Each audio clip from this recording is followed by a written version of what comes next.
ദൈവനാമത്തിന് മഹത്വമുണ്ടാകട്ടെ. പ്രിയ സഹോദരങ്ങളെ, പിശാചിനെക്കുറിച്ചുള്ള നമ്മുടെ സങ്കല്പം എന്താണ്? ഭയങ്കരമായ രൂപമുള്ള അക്രമം കാണിക്കുന്ന പേടിപ്പിക്കുന്ന ഒന്ന് എന്നാണ് നമ്മൾ കരുതുന്നത്. എന്നാൽ ബൈബിൾ മുന്നറിയിപ്പ് നൽകുന്നു, തിന്മ എല്ലായ്പ്പോഴും ആ രൂപത്തിലല്ല വരുന്നത്. ചിലപ്പോഴൊക്കെ അത് സ്നേഹത്തിൻ്റെ രൂപത്തിലും വരും, കരുതലിൻ്റെ രൂപത്തിൽ വരും. ഏറ്റവും ഞെട്ടിക്കുന്ന കാര്യം എന്താണെന്നോ, നമുക്ക് ഏറ്റവും പ്രിയപ്പെട്ടവരിലൂടെ, നമ്മുടെ സുഹൃത്തുക്കൾ, നമ്മുടെ ബന്ധുക്കൾ, വിശ്വസ്തരായ ആളുകൾ ആയിരിക്കും ചിലപ്പോൾ തിന്മയുടെ ശക്തികൾ നമ്മെ സ്വാധീനിക്കാൻ നോക്കുന്നത്. ഇതൊരു വലിയ സത്യമാണ്. ഇന്ന് നമ്മൾ പരിശോധിക്കാൻ പോകുന്നത് വളരെ പ്രധാനപ്പെട്ട ഒരു വിഷയമാണ്. നിങ്ങളുടെ പ്രിയപ്പെട്ടവരിലൂടെ തിന്മ പ്രവർത്തിക്കുന്നുണ്ടോ എന്ന് എങ്ങനെ തിരിച്ചറിയാം? ബൈബിൾ നൽകുന്ന ആ വ്യക്തമായ അടയാളങ്ങൾ എന്തൊക്കെയാണെന്ന് നോക്കാം. ഒരു കാര്യം പ്രത്യേകം ഓർക്കുക, നമ്മൾ ഇവിടെ ആരെയും പിശാചി എന്ന് വിളിക്കുകയോ കുറ്റപ്പെടുത്തുകയോ അല്ല, മറിച്ച് അവരുടെ പെരുമാറ്റത്തിൻ്റെ പിന്നിലുള്ള സ്വാധീനത്തെ തിരിച്ചറിയുകയാണ്.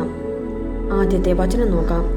നമ്മൾ മാംസത്തിനും രക്തത്തിനും എതിരായിട്ടല്ല, പ്രഭുത്വങ്ങൾക്കും ആധിപത്യങ്ങൾക്കും ഈ അന്ധകാര ലോകത്തിൻ്റെ അധിപന്മാർക്കും സ്വർഗീയ ഇടങ്ങളിൽ വർദ്ധിക്കുന്ന തിന്മയുടെ ദുരാത്മാക്കൾക്കും എതിരായിട്ടാണ് പടവെട്ടുന്നത്. നമ്മുടെ ശത്രു മനുഷ്യരല്ല, അവർക്ക് പിന്നിൽ പ്രവർത്തിക്കുന്ന ശക്തികളാണ്. നമ്മുടെ പഠനത്തിലേക്ക് കടക്കുന്നതിന് മുൻപ് നമുക്ക് ദൈവത്തോട് വിവേചനവരം ചോദിക്കാം. ആരെയും വിധിക്കാതെ എന്നാൽ തിന്മ തിരിച്ചറിയാനുള്ള ജ്ഞാനം എനിക്ക് വേണം എന്ന് ആഗ്രഹിക്കുന്നവർ താഴെ കമൻറ്റ് ബോക്സിൽ വലിയൊരു വിശ്വാസത്തോടെ ഇപ്രകാരം ഒന്ന് എഴുതുക: കർത്താവെ, എനിക്ക് ആത്മാക്കളെ തിരിച്ചറിയാനുള്ള വിവേചനവരത്തെ നൽകണമേ. നിങ്ങളുടെ ഈ ചെറിയ പ്രാർത്ഥന നിങ്ങൾക്ക് വരാനിരിക്കുന്ന കിണികളിൽ നിന്ന് നിങ്ങളെ രക്ഷിക്കട്ടെ. ഒന്നാമത്തെ അടയാളം, ദൈവത്തിൽ നിന്ന് നിങ്ങളെ തന്ത്രപൂർവം അകറ്റുന്നു. തിന്മ ഒരിക്കലും നിങ്ങളോട് ദൈവത്തെ ഉപേക്ഷിക്കൂ എന്ന് നേരിട്ട് പറയില്ല. പകരം അത് പറയും, നീ ഇത്ര ഭക്തനാകേണ്ട കാര്യമുണ്ടോ? കുറച്ചൊന്ന് വിശ്രമിക്ക്. എല്ലാവരും പാപം ചെയ്യുന്നുണ്ട്, ദൈവം ക്ഷമിച്ചോളും. നിങ്ങൾ പ്രാർത്ഥിക്കാൻ തുടങ്ങുമ്പോൾ, പാപകരമായ ശീലങ്ങൾ നിർത്താൻ തുടങ്ങുമ്പോൾ, ഈ പ്രിയപ്പെട്ടവർ പറയും, നീ വല്ലാതെ മാറിപ്പോയി, നീ ആകെ മടുപ്പിക്കുന്ന ഒരാളായി. ഇതൊരു സ്നേഹ ഉപദേശം പോലെ തോന്നും. പക്ഷേ സൂക്ഷിക്കുക, ദൈവം എപ്പോഴും നിങ്ങളെ മുന്നോട്ട് വിളിക്കുന്നു. തിന്മ നിങ്ങളെ അതിൻ്റെ വശത്തേക്ക് വലിക്കുന്നു. ബൈബിൾ മുന്നറിയിപ്പ് നൽകുന്ന ഒരു വചനമുണ്ട്: അത്ഭുതപ്പെടേണ്ട പിശാച് പോലും പ്രഭാപൂർണനായ ദൈവദൂതനായി വേഷം കെട്ടാറുണ്ടല്ലോ. എല്ലാ ഉപദേശങ്ങളും ദൈവത്തിൽ നിന്നുള്ളതല്ല.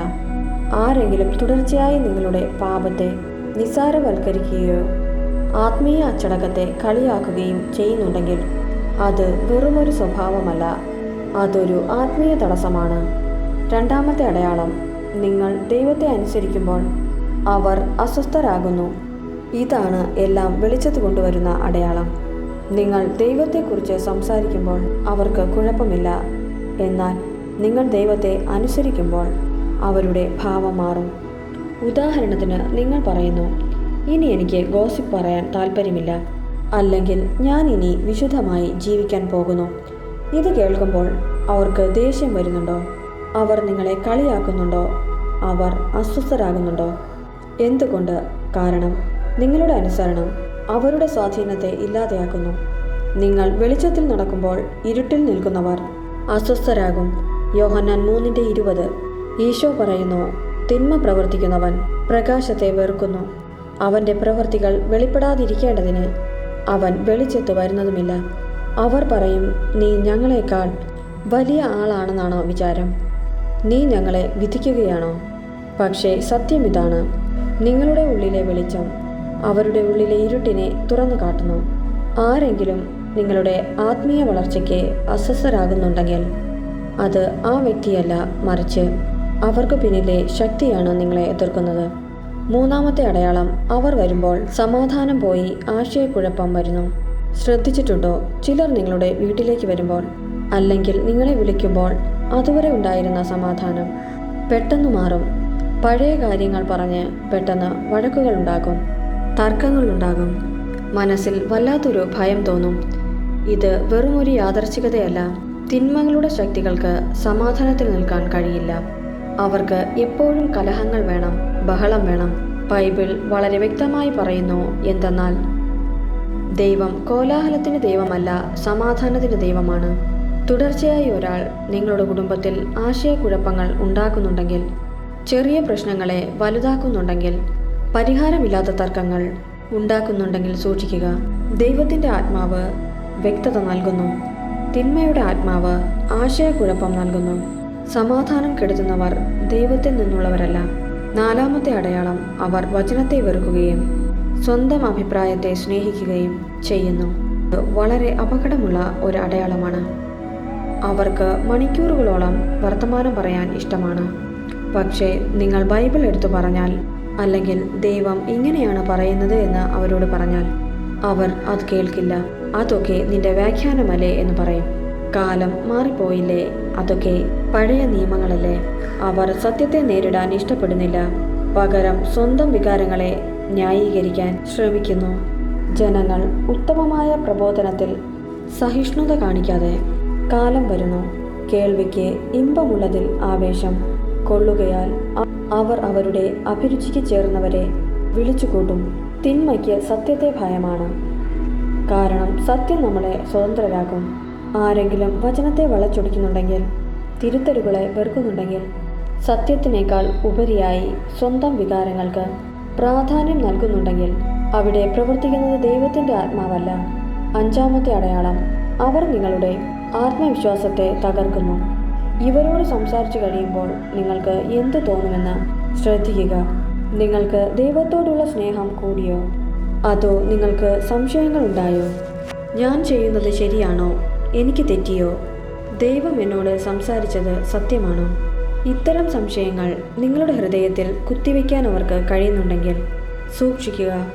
സംശയമനസ്കനും എല്ലാ കാര്യങ്ങളിലും ചഞ്ചല പ്രകൃതിയുമായ ഒരുവന് എന്തെങ്കിലും കർത്താവിൽ നിന്ന് ലഭിക്കുമെന്ന് കരുതരുത്.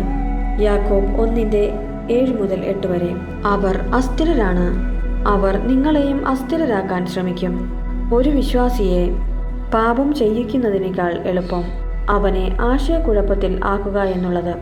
ദൈവം നൽകിയ ഉറപ്പിനെ ചോദ്യം ചെയ്യാൻ ആരെങ്കിലും നിങ്ങളെ പ്രേരിപ്പിക്കുന്നുണ്ടെങ്കിൽ, അത് ഏദൻ തോട്ടത്തിലെ പാമ്പിനെ പോലെയാണ്.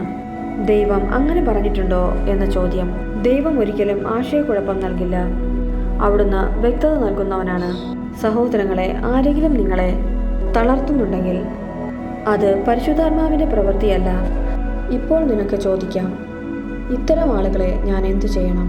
ദൈവം നമ്മോട് പറയുന്നത് എല്ലാവരെയും സ്നേഹിക്കാനാണ്. പക്ഷേ നമ്മുടെ ഹൃദയത്തിന് ഒരു അതിരുകൾ വയ്ക്കുക. അവർക്ക് വേണ്ടി പ്രാർത്ഥിക്കുക. അവരോട് യുദ്ധം ചെയ്യരുത്. അതുപോലെ വിവേചനവരം ചോദിക്കുക.